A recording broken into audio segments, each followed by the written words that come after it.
Assalamualaikum warahmatullahi wabarakatuh. Halo bright people.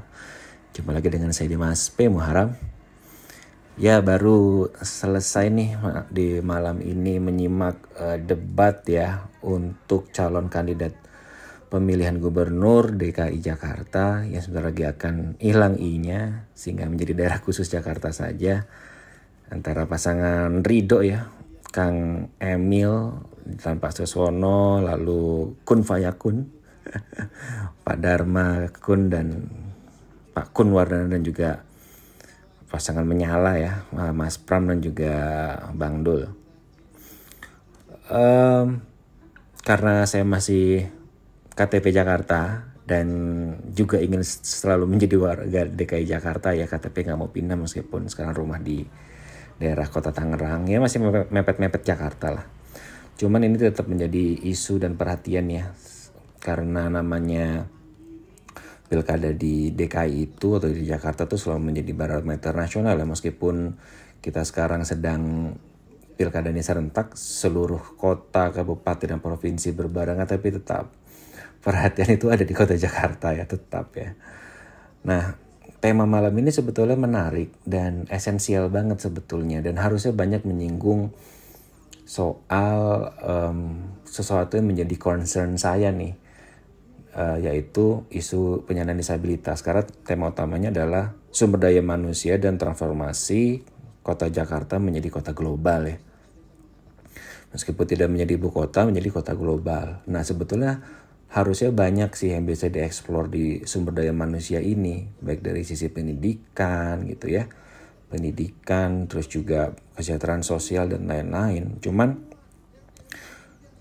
saya menyimpulkan ya, atau dari yang saya amati tadi ya, meskipun kata-kata disabilitas atau penyandang disabilitas atau kaum disabilitas itu sering atau beberapa kali disebutkan oleh para kandidat gitu ya, tetapi saya tidak menemukan ada kandidat yang bisa secara spesifik atau mengadres kebijakan yang memang dibutuhkan untuk teman-teman penyandang disabilitas.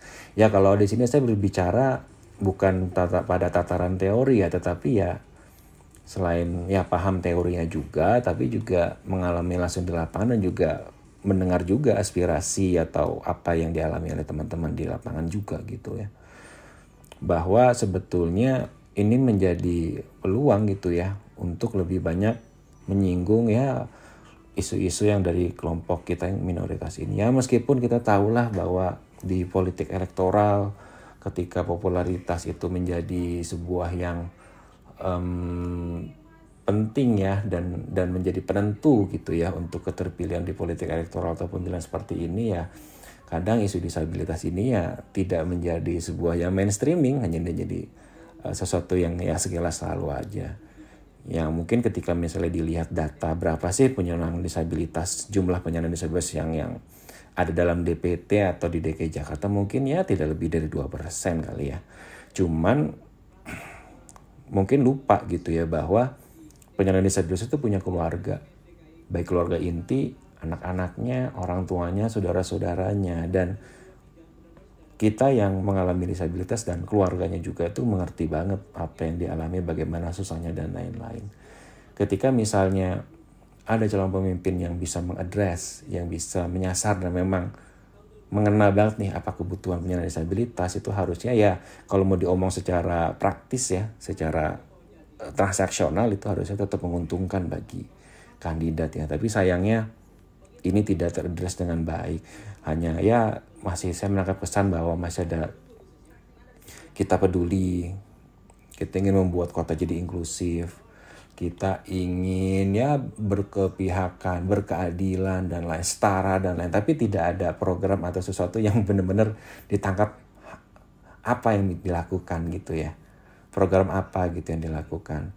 Yang mungkin yang masih disebut masih yang perspektif fisik ya, kayak pembangunan fisik, pembangunan aksesibilitas fisik dan lain-lain, yang padahal buat saya pribadi salah satu syarat sebuah kota atau negara menjadi negara maju, apalagi ini transformasi menjadi kota global gitu ya, Yaitu adalah ketika sebuah kota itu memang sudah mampu mengakomodasi kebutuhan warganya yang paling bawah, termasuk mereka yang dalam tingkat vulnerability paling rawan gitu ya.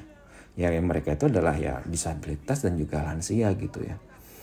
Bagaimana agar teman-teman penyandang disabilitas ini mendapatkan jaminan sosial gitu loh.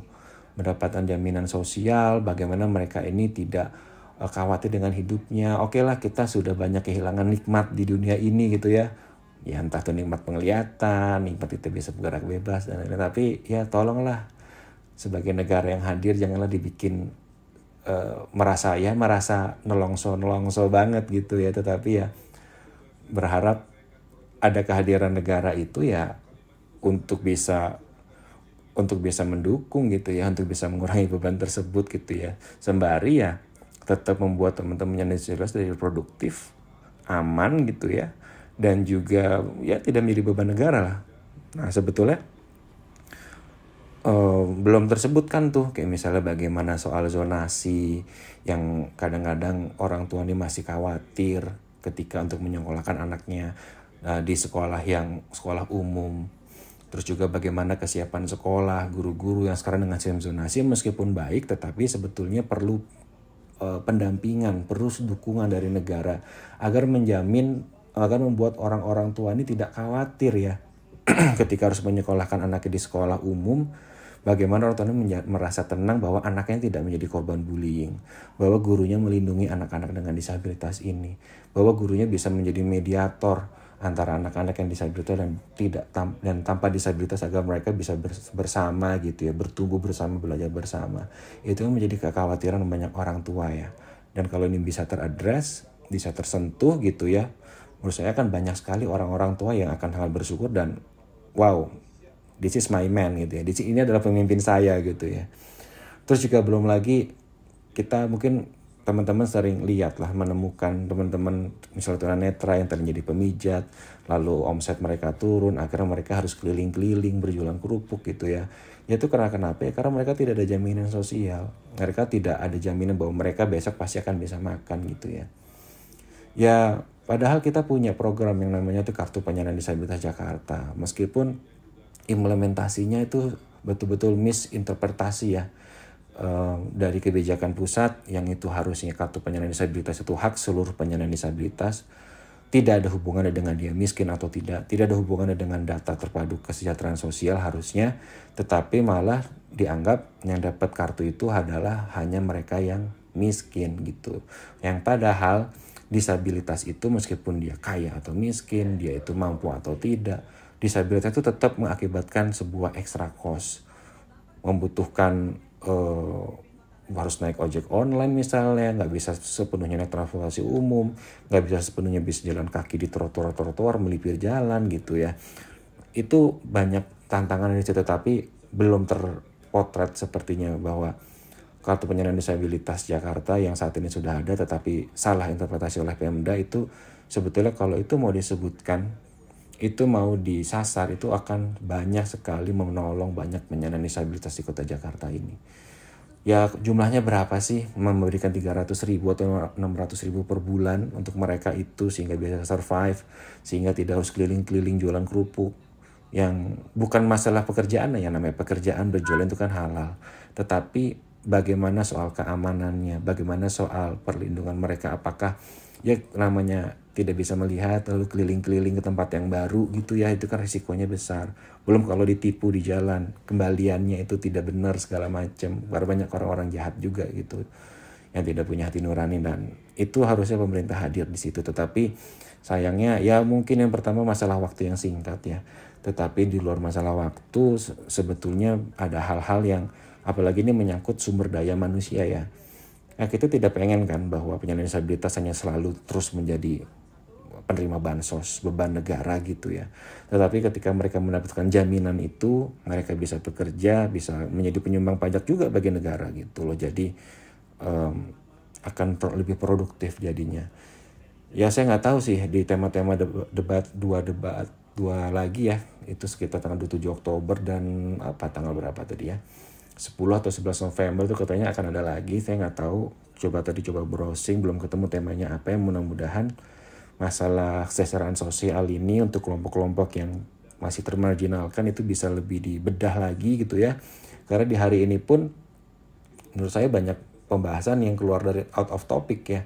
Harusnya masalah SDM lebih banyak bicara soal pendidikan, sekolah gratis, bagaimana sekolah bisa mengakomodasi kebutuhan-kebutuhan sekarang yang dunia kerja dan lain-lain. Itu sepertinya belum banyak teradres ya, sayang sekali. Dan yang sayangnya itu juga bahwa kebutuhan atau isu penyandang disabilitas ya sekali lagi belum menjadi isu yang utama, yang salah satu yang dibahas.